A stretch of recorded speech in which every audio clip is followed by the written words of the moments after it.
What's up, guys? It's Simone. Thank you for joining the Disillusioned Church Girl series. I appreciate everyone that tuned into last week's video. Thank you for your support. Thank you for the text messages, phone calls.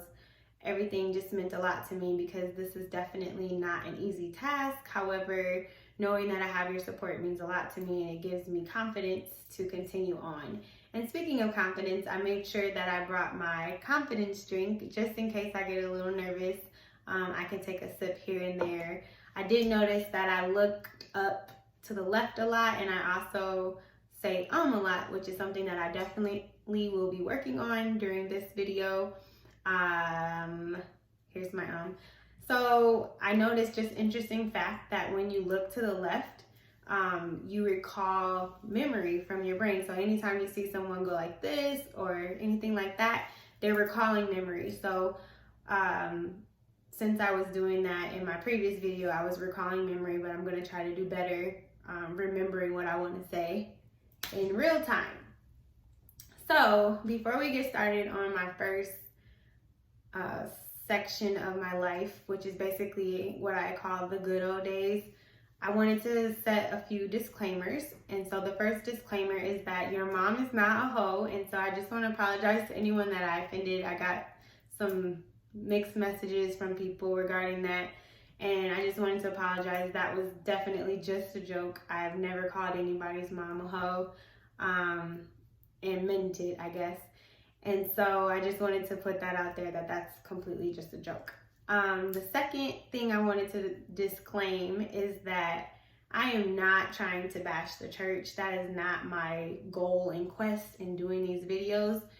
I think my main purpose is that I'm after kind of like reform, because as a social worker, I've worked with many disenfranchised populations, including homeless people, people who have suffered from homelessness, foster children, children who have suffered from disabilities, and then also like single mothers and people who are suffering from low income. So with that type of background, I've been in positions where I felt helpless because there's no resources to help people. And so oftentimes I look towards God and I'm like, man, God, I just really wish we could do something, because I really feel like money could fix it, fix it all if we could just find someone that was generous. And for some reason, I always just think about the church when I'm thinking about God.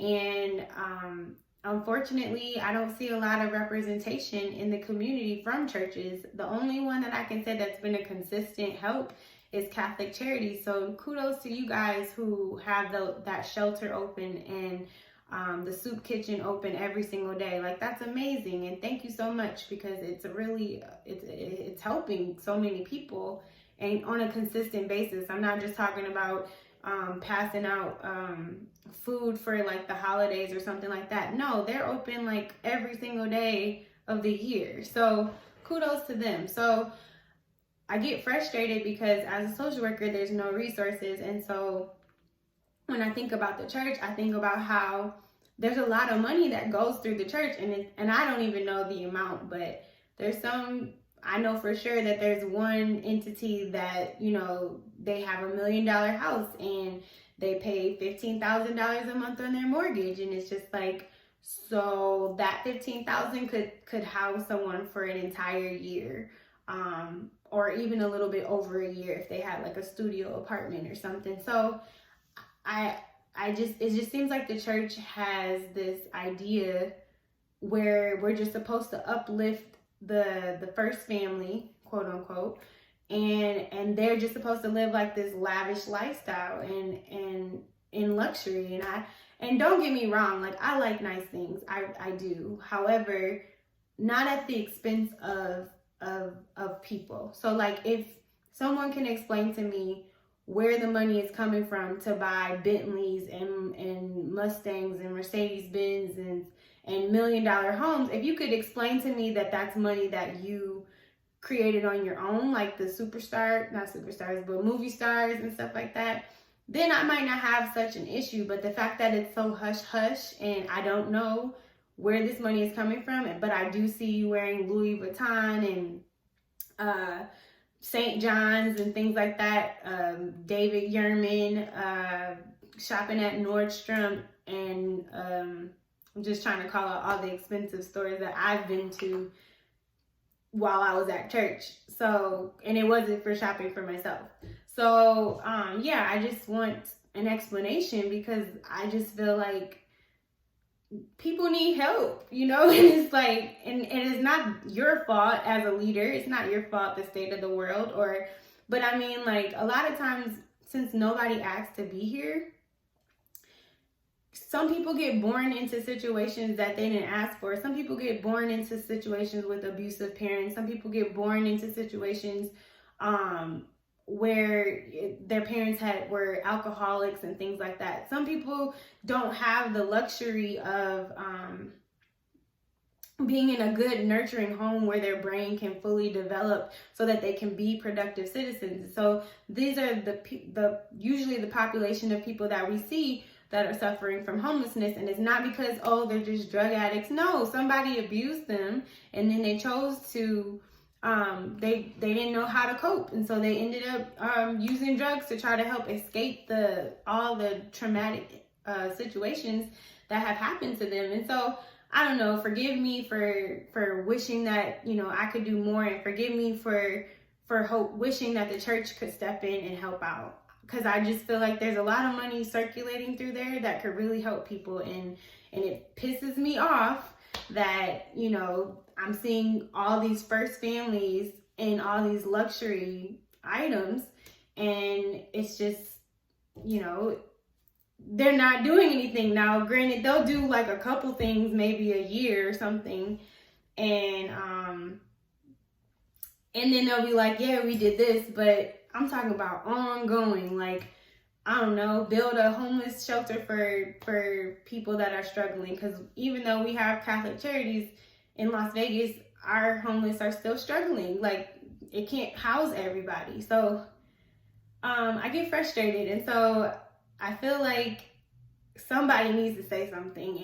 And so since my story is so unique, I don't think a lot of people move to Las Vegas with their church or move across the country with their church. So since my story is so unique, I wanted to share it to just maybe get people to start thinking a little bit about what the purpose of church is. Like, maybe we're supposed to just be the church. I mean, COVID has already changed the dynamic tremendously, and it's actually, I feel like it's for the better. I mean, I hope that COVID goes away, but I hope that some of the changes that have been made will stay implemented, because maybe we're supposed to be the church. Maybe we're supposed to put our money not just towards one family, but maybe towards organizations that you actively see are doing things for the community, and not just heap the wealth all on yourself. Like, God didn't put you in that position just to wear Louis Vuitton shoes and Gucci and Chanel and all that kind of stuff. Like, that's not why He put you there. He put you there so that you could help other people. And I don't know, forgive me, but I just get so frustrated. So I just wanted to put that disclaimer out there that I am not trying to bash the church, but just to reform it, if we could just tweak it a little bit, and maybe a pastor could reach out to me and let me know that they're not using the people's tithes for these luxury items, then I don't have such an issue. Because I know, like, movie stars and stuff, they have luxurious lifestyles, and I'm not so much concerned about them because they're not representing God. And for some reason, maybe I just have a misconstrued idea about God, but from my understanding, God is love, God is generous, God is helpful, God is kind, God is on time. You feel me? Like, I think it's time that we help people and stop heaping all the wealth on ourselves. And I'm not saying on ourselves, but I can add myself into it as well. But I just think that if God blessed me with the money, I feel like I wouldn't even want the luxurious lifestyle. Number one, I don't see myself buying a mansion because I think I would be afraid to be in a big old house by myself. So I can't see myself wanting a mansion. And also, I don't even know who Louis Vuitton is or Louis Vuitton is. I don't even know who these people are. And I actually looked them up. He's just some guy from France. And forgive me, I don't know the history, but I don't understand why we give all our money to these people and they haven't done anything for our community. Like, I just think sometimes people just do stuff just to do it. And I also think that people do it to make themselves feel better. But baby, let me tell you, if you do something kind for someone, do you know how much your self-esteem will just glow and glisten in the sunlight? Like, when you do the right thing, when you walk in integrity, you will feel so confident about yourself. You don't have to be the most beautiful person. You don't have to have the most beautiful jewelry. I got this off of Amazon, okay? This was like $10. And they had a more expensive one, but I can't afford it. But I'm just saying, like, when you do the right thing, like, you glow, you're I don't know, you just feel good. So when you help people, you don't have to have those expensive designer clothes because you feel good about yourself, because you helped Joe have a house to live in, the Joe that was on the streets type of thing. So I don't know, this video, woo, I guess this confidence tea really is working, okay? And I get it. I get why some people do wear expensive clothing, and that's probably most likely because you're doing things that make you feel bad. So you are taking advantage of people. You are mistreating people, and you are not walking in integrity. So when you put on that Louis Vuitton belt or those Louis Vuitton shoes or your expensive custom-made suit, that makes you feel better about yourself because you're not treating people right. But I'm trying to encourage you to change your ways, because you don't have to do those things. You can actually treat people right and feel good about yourself and have a shirt on from Ross or wear, jewelry from Amazon that's $10 and still feel like $1,000,000 because you knew you can go to sleep at night. And so I think that that's part of the reason why people are struggling and why the church is in the state that it's in, is because they don't feel good about what they're doing. They can't feel good about living in $1 million home and you have people in your congregation who are homeless. There's no way that you can feel good about that unless you just put it behind your head and just dress yourself in your expensive clothing. So I completely understand it, but there's a better way, and it's time for change. So if you hung with me this long, I appreciate you, because I didn't even get to talk about my story, but I'm going to make sure that I do another video probably in the middle of the week to start the beginning of my story, because I know that that's why you tuned in, not to hear me rant about my issues with the church, but it all goes hand in hand, and it goes hand in hand with my story. But I just wanted to make sure I got my disclaimers out there, because I didn't want anything to be misconstrued with me doing these videos. But I did a little research to kind of do a closing on this video regarding cigarettes. It's kind of like an analogy, but basically I researched when cigarette smoking was at its peak in America, and according to the National Center for Health Statistics, it stated that in 1960, that was when like the most people were smoking cigarettes, and that's when it was very common. And so I researched when they decided to put the warning label on the cigarettes, stating like, warning, it can cause harmful risks to your body. And according to the CDC website, they stated that they put the warning label on in 1965. And so when I was thinking about church, I was like, you know what? We've been going to church for decades and decades and decades. Like, it's a very common theme and a common thing to do. And so I was thinking, like, I want to be a warning label to people, to let people know that, warning, going to church can cause emotional and financial duress. It can cause suicidal ideation. It can cause depression.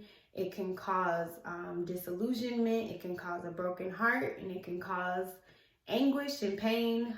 There was a time where I cried so hard that my face hurt. So yes, it can cause these things. And so it's just like a warning label, just letting people know that, it's not always just this peachy place to be. And not all churches are like that. Granted, I just haven't decided to go back to any of them. But just being that warning label to people so that they're aware. And like I said, there are some wonderful things that I picked up from church. I don't think I would be who I am today if that wasn't a part of my journey. But I'm just so glad that I got out, and I feel so much better, so much more balanced. And I don't know if that was just an issue that I personally had, but I know that it was something that people struggled with. It wasn't just me. So tune in soon. I'm gonna start the first chapter. It's called The Good Old Days. When I was first introduced to church, and when I first realized, like, okay, I'm a church girl, like there's a difference. So I'll talk about that in my next video. But thank you for tuning in, and I hope you like, share, and subscribe. Have a great night.